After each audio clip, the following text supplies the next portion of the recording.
नमस्कार, आप देख रहे हैं ग्लोब न्यूज झारखंड। मैं नंदिता आपके साथ। आइए नजर डालते हैं आज के समाचारों पर। जमशेदपुर के बरामई थाना अंतर्गत इस्लाम बस्ती निवासी रंजीत कौर अपने भाई पर रुपयों का गबन करने का आरोप लगाते हुए सिटी एसपी से शिकायत करने पहुंची।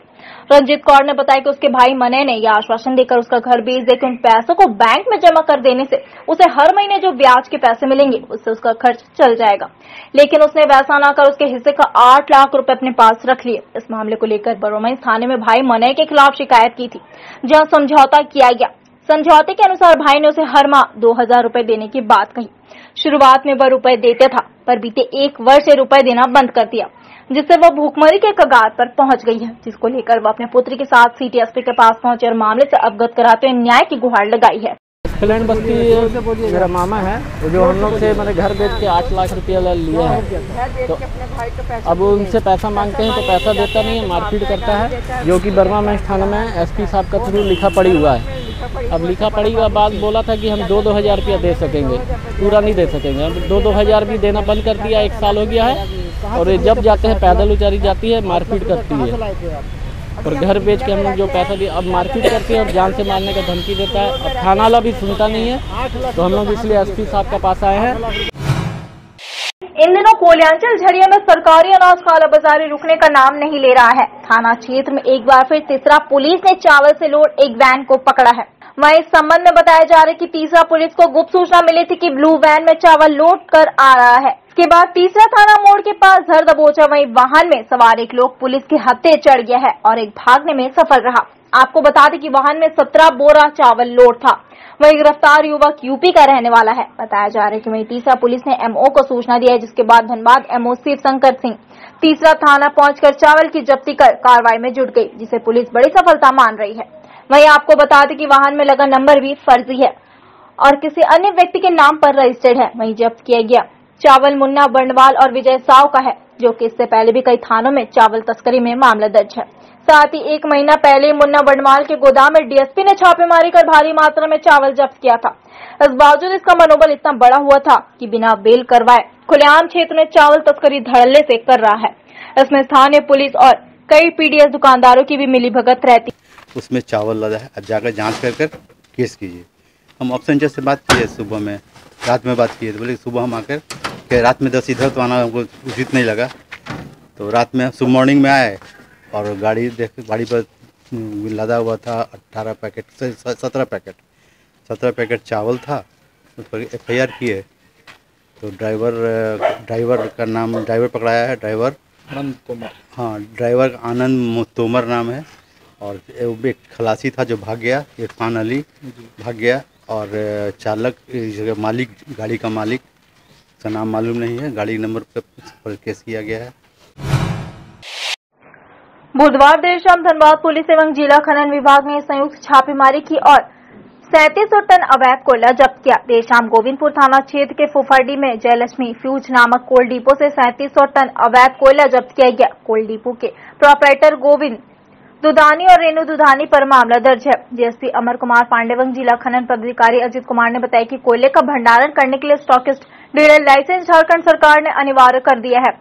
जिम्स पोर्टल पर कुछ आसान प्रक्रियाओं का पालन करते हुए प्रत्येक रजिस्टर्ड कोयला कारोबारी को यह लाइसेंस मुहैया कराई जा रही है। बावजूद उक्त कोल डिपो में बगैर आवश्यक कागजात के लंबे अरसे से कोयले की खरीद बिक्री की जा रही थी, जिससे खनन विभाग को राजस्व का घाटा हो रहा था। ऐसे में जिला खनन टास्क फोर्स के माध्यम से पुलिस के सहयोग से यह कार्रवाई हुई और भारी मात्रा में अवैध कोयला जब्त किया गया। उन्होंने तमाम कोयला बालू एवं पत्थर कारोबारी से अपील की कि जल्द से जल्द आप कोयले का स्टॉकिस्ट डीलर लाइसेंस जिम्स पोर्टल के माध्यम से ले ले, अन्यथा खनन विभाग की कार्रवाई के लिए तैयार रहे। 3700 टन अवैध कोयला जब्त किया गया है, जिसे कि हम लोगों के द्वारा जब्त कर अग्रतर विधि सम्मत कार्रवाई करते हुए और प्राथमिकी दर्ज की गई है 2 नामजद व्यक्तियों, जिनमें कि गोविंद प्रसाद दुधानी और रेणु दुधानी इसके प्रोपराइटर हैं।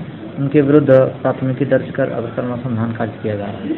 नहीं, उनको स्थल पर जो जांच दल था उसको किसी भी कोयले के स्टॉक के संदर्भ में कोई भी वैधानिक दस्तावेज नहीं दिखाया गया। ई चालान को दिखाया जाना था, कहाँ से लाए हैं पूरा ब्यौरा दिखाया जाना था।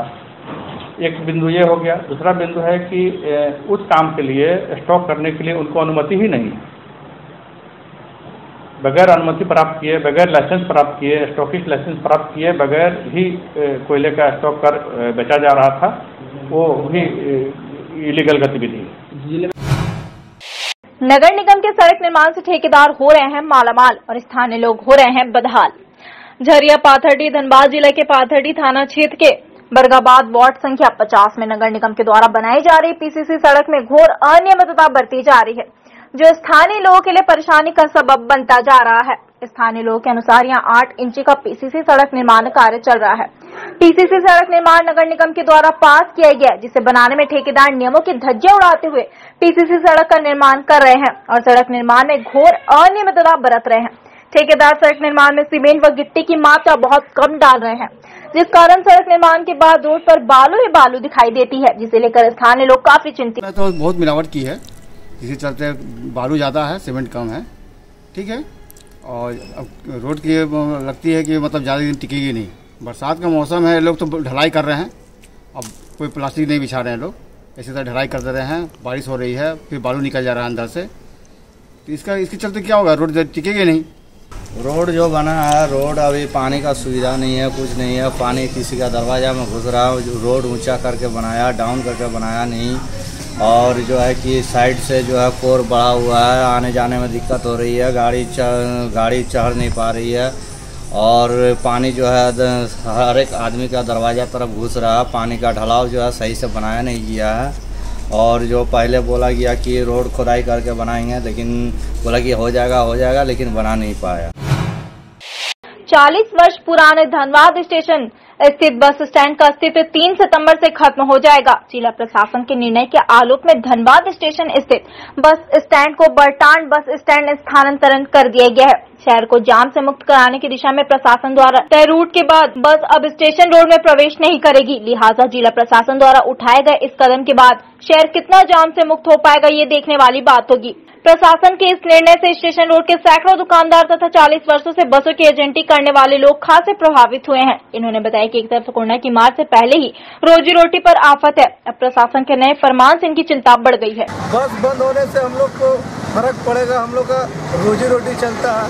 बहुत ऐसा दुकान है, कोरोना काल से तो अभी हम लोग छूटे भी नहीं है, और अभी प्रशासन ये सब कर रहा है, बहुत तरह का मतलब दिक्कत होगा।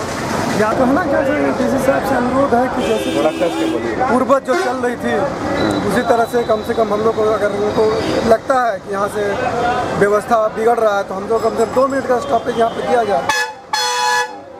2 मिनट का स्टॉपेज देने से वन वे हो जाएगा। अगर आपको ज़्यादा दिक्कत लगता है तो हम लोग को यहाँ 1 मिनट 2 मिनट ठहरने दीजिए, उसके बाद यहाँ से हम लोग फिर बस डिपो निकालना उधर से ही है। अगर आपको बैंक मोड़ में लगता है कि जाम है, तो स्टेशन रोड को अगर विधि व्यवस्था बनाए रखना है, यहाँ से पैसेंजर जो है बस डिपो तक नहीं जा पाए।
JSR on Wheels introducing one-way ride.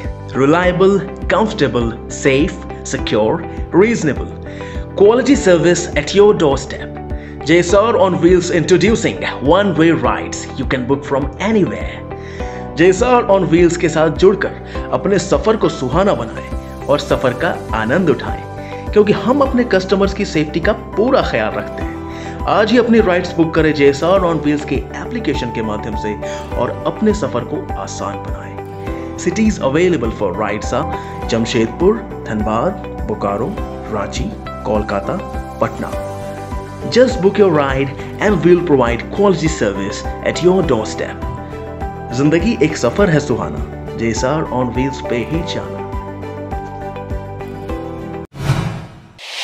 19 सितंबर को होने वाले JPSSC की परीक्षा को लेकर जमशेदपुर के जिला मुख्यालय के सभागार में केंद्राध्यक्षों को उपायुक्त सूरज कुमार और SDM नंदकिशोर लाल की मौजूदगी में प्रशिक्षण दिया गया। इस दौरान उपस्थित केंद्र अध्यक्षों को परीक्षा को सफलतापूर्वक संपन्न कराने के लिए आवश्यक जानकारी दी गई, जिसमें किस प्रकार परीक्षा छात्रियों को बैठने की व्यवस्था होगी, कोविड-19 का पालन किस प्रकार करना है, प्रश्न पत्र और उत्तर पुस्तिकाओं को किस प्रकार वितरित करना है और फिर उसे वापस लेना है, सहित अन्य महत्वपूर्ण जानकारी विस्तृत से दी गई।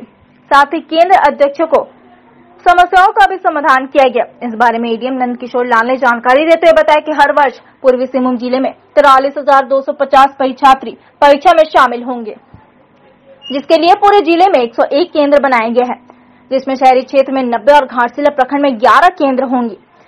परीक्षा को शांतिपूर्ण तरीके से संपन्न कराने के लिए प्रत्येक केंद्र में एक स्टैटिक मजिस्ट्रेट और 3 केंद्रों के लिए एक उड़नदस्ता मजिस्ट्रेट नियुक्त किया गया है। साथ ही सभी केंद्रों में अतिरिक्त पुलिस बल भी तैनात रहेंगे।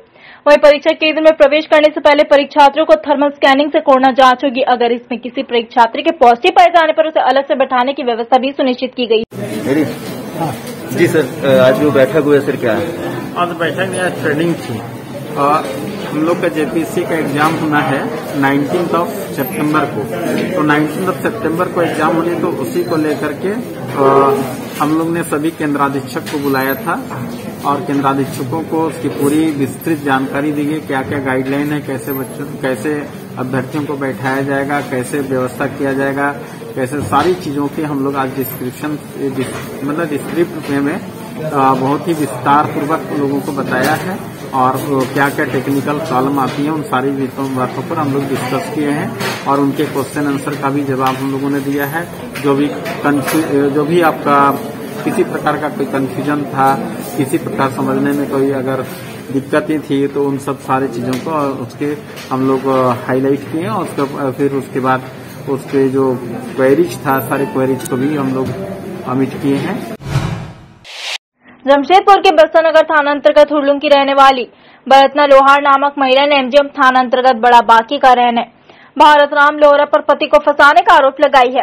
इस महिला का आरोप है कि इसके पति भास्कर लोहरा को जबरन फंसाया गया है, जबकि दुकान के कब्जे करने में इतना कोई हाथ नहीं है। उधर इस मामले को लेकर यह महिला जिला पुलिस कप्तान से मुलाकात कर पूरे मामले की निष्पक्ष जांच कराए जाने की मांग की है। महिला का आरोप है कि भरत लोहरा का आपराधिक चरित्र और उसने उसके पूरे परिवार पर झूठा मुकदमा दायर किया है। क्या नाम है, क्या मामला को लेके किससे मिलने आई? उसको भरत नाम है। हाँ, भरत फंसाया है उसको, वो था बोलते फंसा रहा है। कहाँ का मामला है, कहाँ रहने वाली है? हम लोग कुल्लू रहने वाला है। वो पेड़ा भरत रहता है या झारखंड के शहीद मोटका गोप का शहादत दिवस 23 सितंबर को मनाया जाएगा। इसको लेकर झारखंड मुक्ति मोर्चा ने अपनी तैयारी शुरू कर दी है। वैसे इस बार बागबेड़ में वृहद रूप से शहादत दिवस मनाने की योजना है। उधर शहादत दिवस के अवसर पर मुख्य अतिथि के रूप में झारखंड सरकार के परिवहन एवं आदिवासी कल्याण मंत्री चंपई सोरेन मौजूद रहेंगे। वहीं कोल्हान के सभी झारखंड मुक्ति मोर्चा के विधायक भी उपस्थित होंगे। इस मौके पर फुटबॉल टूर्नामेंट का आयोजन किया जा रहा है। वहीं स्कूली छात्र छात्राओं के लिए पेंटिंग प्रतियोगिता का भी आयोजन किया जाएगा। वैसे शहादत दिवस की तैयारी शुरू हो गई है। जा रहे हैं इस बार पहली बार इस तरह का कार्यक्रम। इसका उद्देश्य यही है कि जिस तरह हमारे झारखंड सरकार के मुख्यमंत्री और कल जो हमारे बीच आए थे जमशेदपुर हाफिज खान जी ने कहा कि खेल को विकसित करने के लिए जिस तरह का उन्होंने बात कहा है और इससे जमशेदपुर आने से यहाँ के खिलाड़ियों का मनोबल जिस तरह का बढ़ा है, इसी उद्देश्य को लेकर कर रहे हैं। जो ग्रामीण क्षेत्र में कई ऐसे खिलाड़ी हैं जो छुपे हुए हैं, जिनको सपोर्ट आगे बढ़ने का सपोर्ट इससे पहले नहीं मिला है। जिस तरह सरकार का क्रियाकलाप खेल के प्रति जो नीति बनाया है, इससे ये लोग काफी गदगद है। बकाया राशि चुकता नहीं करने पर वेलोर के CMC अस्पताल ने जुगसलाई निवासी का शव देने से इनकार कर दिया, जिसको लेकर परिजनों ने उपायुक्त से शव दिलाने की गुहार लगाई है। जमशेदपुर के जुगसले स्थित बजरंग टेकरी निवासी लक्ष्मी देवी की मौत वेल्लोर के क्रिश्चियन मेडिकल कॉलेज अस्पताल में हो गई और मृतक के परिजनों के पास अस्पताल की भारी भरकम राशि चुकता करने के लिए पैसे नहीं है। ऐसे में लक्ष्मी देवी के देवर रणधीर कुमार ने जिले के उपायुक्त सूरज कुमार से मदद की गुहार लगाई। रणधीर कुमार ने कहा कि उनकी भाभी को इलाज के लिए कुछ दिनों पूर्व सीएमसी में भर्ती कराया था। इलाज के दौरान बुधवार को हार्ट अटैक से उनकी मौत हो गई। अब अस्पताल प्रबंधन ने 90,000 का बिल जमा करने को कहा है, नहीं तो शव नहीं देने से इनकार कर दिया। रणधीर ने बताया कि वे गोलगप्पा बेचकर परिवार का भरण पोषण करते हैं। ऐसे में अस्पताल का फीस जमा करने के लिए उनके पास पैसे नहीं है। उन्होंने उपायुक्त से गुहार लगाई कि अस्पताल का बकाया राशि को माफ करते हुए उसके भाभी के शव को बेलोर से शहर लाने की व्यवस्था की। पैसे से गोलगप्पा ठेला लगाते हैं। उनकी भाभी का तबीयत बहुत ही खराब था, जिसके इलाज के लिए इन्होंने अपनी भाभी को सीएमसी बेलोर के लिए लेके गया था इलाज कराने के लिए, पर इलाज के दौरान वहाँ इनकी भाभी की मृत्यु हो गई और वहाँ का जो बिल है वो अभी करीब 90,000 के करीब आसपास बाकी है। इन लोग की आर्थिक स्थिति ऐसी नहीं है कि ये लोग वहाँ पे पेमेंट कर पाए, जिसकी वजह से इनको डेड बॉडी नहीं दिया जा रहा। तो हमारे सांसद महोदय से इन लोगों ने मिला था। सांसद महोदय जमशेदपुर में नहीं होने के कारण डीसी महोदय से उन्होंने बात किया फ़ोन पे और हम लोगों को अपने पदाधिकारी के लिए बोले थे जाकर डीसी से बात कर डीसी महोदय से बात कराकर उनकी बिल को माफ़ कराने के लिए प्रक्रिया के लिए बात करें। CTA Aviation and Hospitality Management. Admission open for Diploma in Aviation and Hospitality. Our contact number 7903302477.